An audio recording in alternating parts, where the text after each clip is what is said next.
చనిపోయిన మా కర్త అయితే అతని దహన సంస్కారాలకు కూడా ఆంక్షలు విధించేటువంటి కూటమి ప్రభుత్వం. ఇంతకంటే దారుణం ఎక్కడ చూడం. చనిపోయినటువంటి వాళ్ళకి మట్టి వేయాలి, చివరి చూపు చూసుకోవాలనేటువంటి దాన్ని కూడా గ్రామస్తులుగా చుట్టాలు ఇతర ప్రాంతాల నుంచి వచ్చినటువంటి వాళ్ళకు కూడా అలౌ చేయకుండా ఇంత దౌర్జన్యం చేశారు. పోలీసు వ్యవస్థ పూర్తిగా జరుగుతుంది అనేటువంటిది కనబడతా ఉంది. ఇవాళ స్పష్టంగా అర్థమవుతా ఉంది.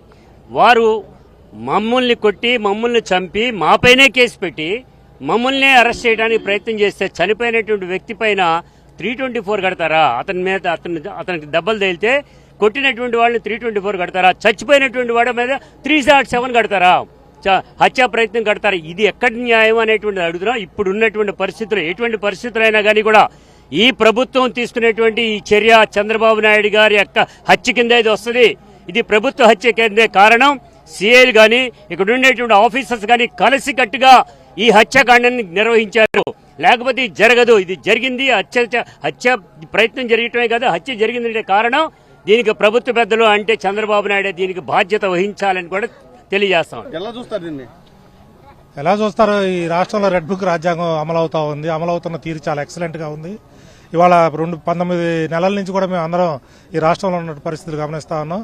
ఎన్నో హత్యలు, మానభంగాలు, అక్రమ కేసులు. మా పార్టీకి సంబంధించినటువంటి పెద్ద పెద్ద నాయకులు అంటే 4 సార్లు ఎమ్మెల్యేలు అయిన వాళ్ళని, మంత్రులు చేసిన వాళ్ళని, వీళ్ళందరూ కూడా అక్రమ కేసులు భరాయించి జైలులో పెట్టడమే కాకుండా ఇవాళ చివరికి ఒక పేద దళితుడిని ఇవాళ పిన్నెర గ్రామంలో చంపితే అక్కడికి వచ్చి చూసి చివరి చూపడానికి వచ్చిన చుట్టాలను ఆపేసి, పార్టీ కార్యకర్తలను ఆపేసి, నాయకులను ఆపేసి కనీసం మట్టేసి హక్కుకోలేదని చెప్పి ఇప్పటిదాకా మా స్థానిక మాజీ ఎమ్మెల్యే గారు మేము అందరం కూర్చొని ధర్నాలు చేస్తే తప్పితే ఇవాళ 10 కార్లు కూడా అలౌ చేయనటువంటి పరిస్థితి చూస్తా ఉన్నాం.